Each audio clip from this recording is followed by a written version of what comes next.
That's right. It is day one of the NFL draft coming to you live from Green Bay, Wisconsin. It is a very big deal. It is a red letter day here in the state of Wisconsin, and we are so lucky to have Mina Kimes from ESPN joining us now on the phone to break down all things green and gold in the draft. Good morning, Mina. I know you're sitting in the makeup chair, so I don't want to mess those ladies up as they're doing their work, but thank you for hanging out with us this morning.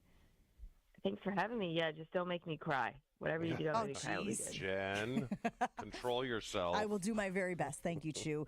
Mina, we don't pay a ton of attention to all the other teams and what their priorities are. I know that you and the likes of 𝘾𝙃𝙀𝙀𝙒 do. So based on what you think all of the teams ahead of Green Bay will likely be prioritizing tonight with their first pick, what do you think Green Bay ends up doing with the 23rd pick tonight?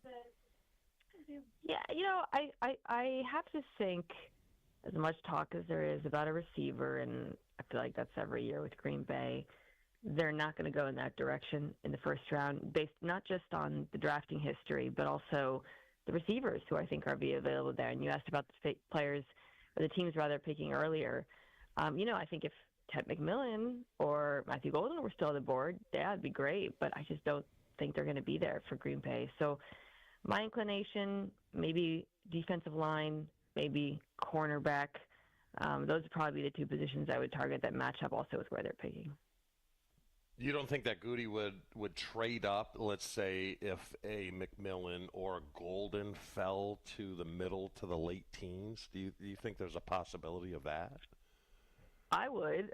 I don't. I'm a little bit suspicious of the idea that he would be extremely active and do that. But McMillan is the one to watch, right? Because his range of outcomes in this draft is really all over the place. He could go as early as 5, and as you said, as late as 18. The Seahawks are kind of the team ahead of Green Bay. I think you got to keep an eye on for the receivers. So if I'm Green Bay, I would definitely consider trying to leapfrog Seattle in particular for McMillan, but I just don't think they will. Mina Kimes joining us here on 𝘾𝙃𝙀𝙀𝙀 in advance of the first round of the NFL draft. What about cornerbacks? Is there a corner that you like? I told the guys, I'm sitting in the production meeting yesterday, and there wasn't a ton of love for Will Johnson.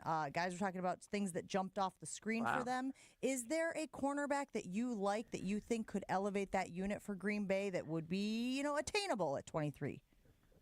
Yeah, well, if Will Johnson was there at 23, I would absolutely take him. So I'll say that. I think he is someone who has dropped a little bit in this draft process, and there are injury issues, and that might impact where he goes and his prospects in the NFL. But I just think prototypical size, length, good from Michigan, just a couple of years back, but the last couple of years, good tape and zone coverage, makes sense for Green Bay's scheme with Jeff Hafley. I think there's a little bit of inconsistency maybe in the 2024 tape. The lack of long speed shows up sometimes, but I think at that, where they're picking in the draft, he would be an absolute steal. Mina, we saw reports that Green Bay is interested in trading for George Pickens. Do you think that could happen, and do you think that's a good fit? I do think it could happen. It would be kind of shocking in some ways, but when the Steelers acquired DK Metcalf, it made sense and gave him the extension, but did strike me as a little bit of an odd fit with Pickens.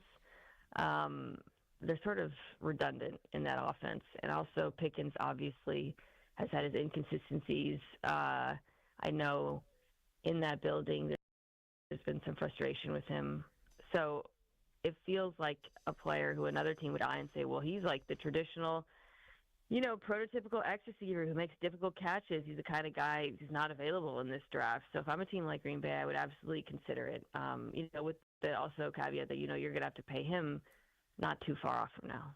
Is it a possibility, Mina, because is Pittsburgh forced into taking a quarterback in the first round because of Aaron Rodgers being Aaron Rodgers, and they would get a first-round pick back for Pickens? Do you think that's why?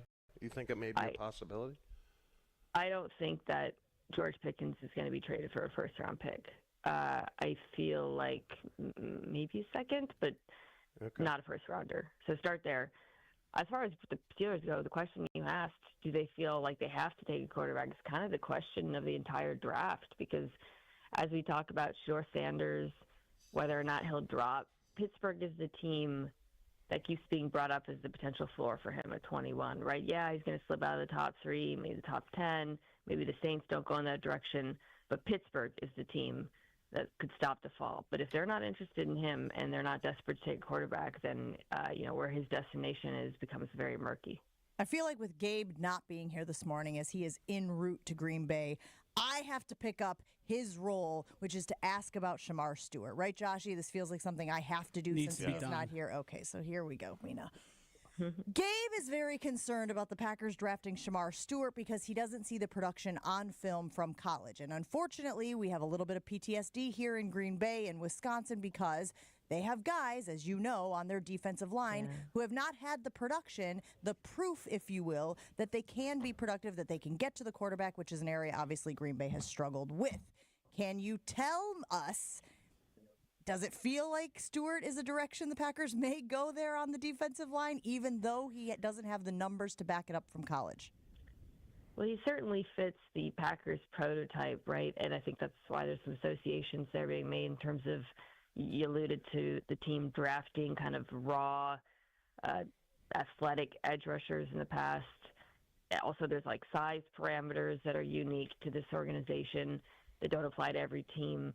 I also would look at a Michael Williams as a guy who sort of fits that prototype, but now people think is going to be gone by the time the Packers pick. He, to me, was kind of like the most Packers-y defensive lineman in this draft.